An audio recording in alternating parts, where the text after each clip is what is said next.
ఉదయకాలపు దేవుని ప్రత్యక్షత.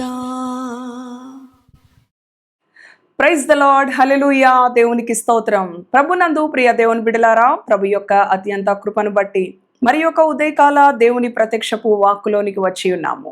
ఆయన వాక్కు శక్తి కలిగినది, ఆయన వాక్కు జీవము కలిగినది, ఆయన వాక్కు మనకి ఆశీర్వాదాన్ని కలుగచేసేది. రండి, మన పరిశుద్ధ గ్రంథాలను తెరిచి కీర్తనలు గ్రంథం 103వ అధ్యాయం 4వ వచనమును ధ్యానం చేసుకుందాము. సమాధిలో నుండి నీ ప్రాణమును విమోచించుచున్నాడు, కరుణా కటాక్షములను నీకు కిరీటముగా ఉంచుచున్నాడు. హల్లెలూయా. దేవునికి స్తోత్రం. ప్రభునందు ప్రియ దేవుని బిడలారా, ప్రతి ఉదయము మన మరణ పడకల మీద నుంచి ప్రభు మనల్ని లేవనెత్తుతూ ఉన్నాడు. మరి ఒక నూతన ఆయుష్కాలపు దినాన్ని ఆయన మన జీవితంలో అనుమతించాడు. అది ఆయన కృపను బట్టి. గత రాత్రే వారి పడకల మీదే మరణించిన వారు ఎందరో ఈ లోకంలో ఉన్నారు. ప్రతి ఉదయము లేచి వార్త మరి న్యూస్ ఛానల్స్ చూస్తూ ఉన్నప్పుడు, అవును, అక్కడ దుర్మరణం చెందారు, ఇక్కడ ఈ విధంగా ఆత్మహత్య చేసుకున్నారు, ఈ విధంగా మరి అత్యాచారం చేయబడ్డారు, చంపబడ్డారు అని ఎన్నో వార్తలు వింటున్న ఈ దుర్దినాలలో ప్రియ దేవుని బిడలారా, ఈ యొక్క మరి చూడండి, దినములు చెడ్డవిగా ఉన్నవి. అపవాది అయిన సాతాను గర్జించు సింహము వలె ఎవరిని మృంగుదునా అని తిరుగులాడుతున్న ఈ దుర్దినాలలో ప్రభు యొక్క వాగ్దానం మనకి అనుగ్రహించబడి ఉన్నది. సమాధిలో నుంచి ఆయన నీ ప్రాణమును విమోచించుచున్నాడు, కరుణా కటాక్షములను ఆయన నీకు కిరీటముగా ఉంచి ఉన్నాడు. ప్రియ సహోదరి సహోదరుడా, ఇటు నూతన జీవితాన్ని, ఇటు నూతన మరి ఆయుష్కాలపు దినాన్ని ప్రభు మనకు అనుగ్రహించి ఉండగా ప్రభువుని మనము ఘనపరచాలి.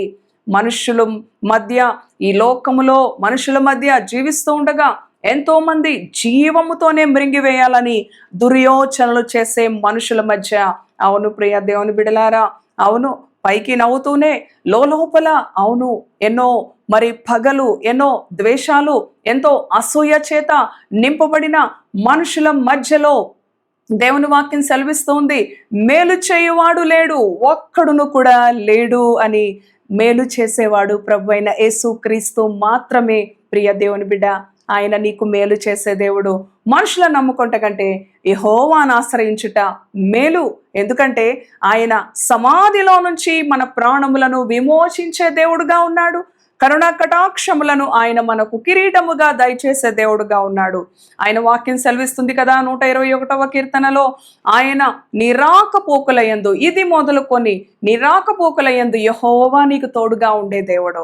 నీ యొక్క అడుగులో అడుగు వేసి ఏ హాని జరగకుండా, నీ పాదములకు రాయి తగులకుండా తన దూతల్ని నిన్ను గురించి ఆజ్ఞాపించే దేవుడు. ప్రియ దేవుని బిడ్డ, దేవుని బిడలను అంతమొందించాలని దుష్టుడు ఎన్నో మరి పన్నాగాలు వేసినప్పుడు పరిశుద్ధ గ్రంథములో సమాధిలో నుంచి వారి ప్రాణములను విమోచించిన దేవుడు, సింహముల గుహలో పడవేసిన దానియేలుని, అగ్ని మధ్యలో వేసిన షడ్రక్ మెషేక్ అబేద్నెగోని, చెరసాలలో బంధించిన మరి అవును యోసేపును, ప్రియ దేవుని బిడలారా, పౌలు శీలను, ఎంతో మంది దేవుని బిడలను ఆయన విమోచించాడు. కరుణా కటాక్షములను వారికి కిరీటంగా ఇచ్చాడు. ఈ ఉదయకాలం మన జీవితంలో మనకిచ్చిన ఈ ఆయుష్కాలపు దినాన్ని బట్టి ప్రభువుని స్తుతిద్దాం. అవును ప్రభువా, ఎంతో మందికి ధనం ఉన్నది, ఐశ్వర్యం ఉన్నది, ఘనత ఉన్నది, హోదా ఉన్నది, ఏమీ కొదవలేదు, కానీ వారి ప్రాణము వారి చేతిలో లేదు.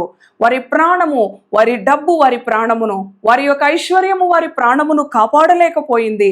ఈ రోజున నేను సజీవంగా ఉన్నానంటే కేవలము నీవు నన్ను విమోచించావు. సమాధిలో నుంచి నా ప్రాణమును విమోచించి కరుణా కటాక్షములను నాకు కిరీటంగా ఈ యొక్క దినము దయచేసావు అని దేవుణ్ణి స్తుతిస్తూ, దేవునిలో ఆనందిస్తూ, దేవుణ్ణి గనపరుస్తూ, దేవుని చిత్తాన్ని నెరవేరుస్తూ ముందుకి కొనసాగుదాం.